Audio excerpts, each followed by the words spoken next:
Hi, and welcome to the Media Center homepage.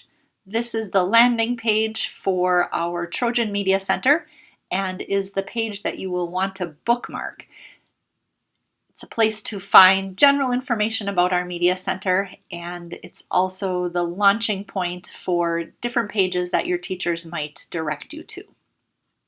To find resources for your informative speech, go to the Resources by Subject tab and choose English 9 Informative Speech.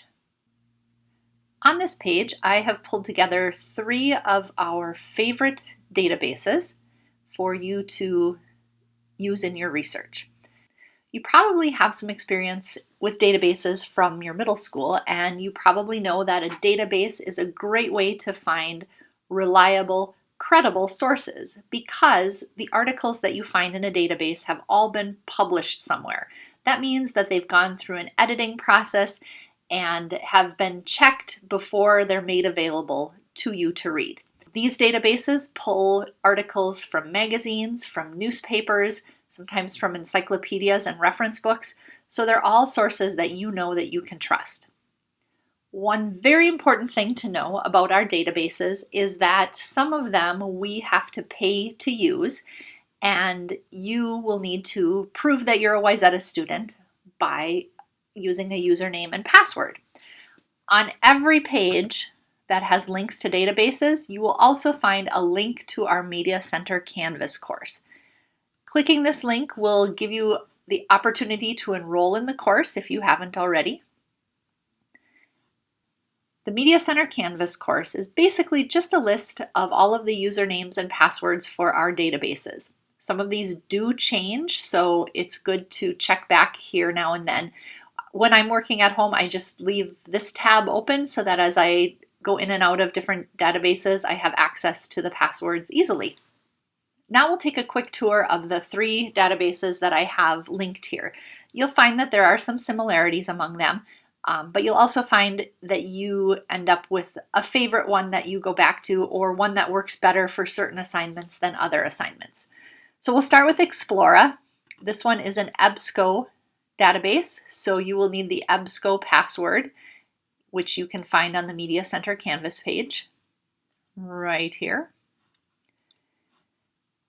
If I click on that, once you get to the page, you'll see that it works like you would expect any searchable website to work.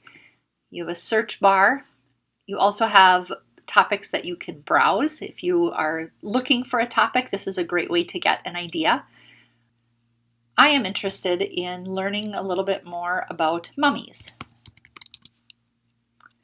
You can see as I type, I get some suggestions for topics I might be interested in. I'm just going to go with mummies and see what pops up. All right, so I have 3,188 results to my search, which is a little bit overwhelming to me, so I'm going to look for some ways to narrow that down. Over on the left-hand side, you can refine your results. One thing I always do is limit my results to full text.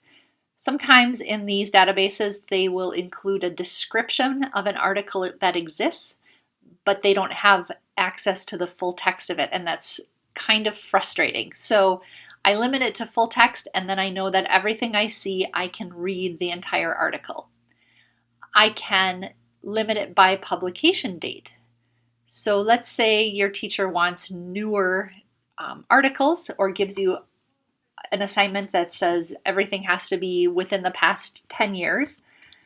I can easily change my publication date to the past 10 years. It will update my results, and you can see it cut it down by quite a bit. I can also look at the source types. So academic journals are typically research-based, so they might be written by scientists or college researchers, and depending on what you're trying to do, they may not be the best source for easy reading. So for a project like you're doing, I might narrow mine down to just magazines and maybe newspapers. Reviews are going to be book reviews. So it's not going to give you the book, it's just going to tell you about a book that exists. And now you can see I have only 854 articles, which is a little bit easier. So let's say this one looks like it might interest me. There's some new sarcophagi found. I can click on it and read the whole article here. There's an option to have it play for me and I'll be able to listen to it. This one's kind of a short article. If I find that information in this article is super helpful and I'm going to use it in my research, I of course need to cite my source. And sometimes that's a little bit challenging. But when you use a database, citing your sources becomes super easy. Over on the right-hand side here is a button that just says Cite. If I click it, I get every kind of citation I might ever want to do. So you will probably be looking for an MLA citation. All you have to do is copy and paste the citation, put it in your Works Cited page, double check the formatting so that your spacing and indenting is right, but the citation is done for you, which is absolutely awesome. So that's a quick tour of Explora by EBSCO. Next, we'll take a look at Gale in Context. This one doesn't need a password if you are in Minnesota. It's a database that's provided by the state for everyone in the state of Minnesota, so that's pretty cool. Just like EBSCO, it has a search box. It also has some topics that you can browse down below. We're going to do our mummies search again. And this one lays out the results a little bit differently. You have your content types here at the top and your filters over on the right-hand side. So as always, we're going to switch this to full text documents because again, I don't want to look at documents that I can't fully read because I'll just get frustrated. And just like the other database, I can filter by publication date, I can narrow it down by subject, and I can choose specific types of publications, say magazines. Once I find an article, I can click on it and read the article. Again, this has a way to listen to it. You can change the font size, you can change the language. The citation for this is down at the bottom. There's your MLA citation.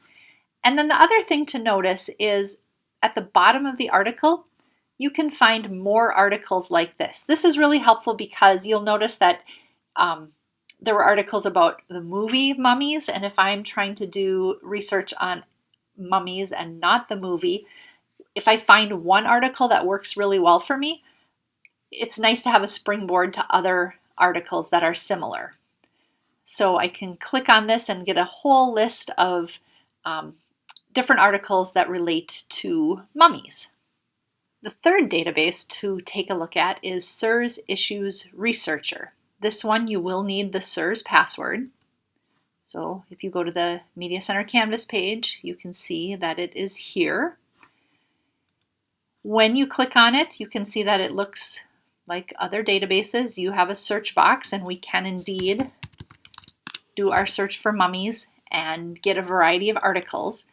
However, one of the powerful pieces of SIRS is that it is a database organized around issues.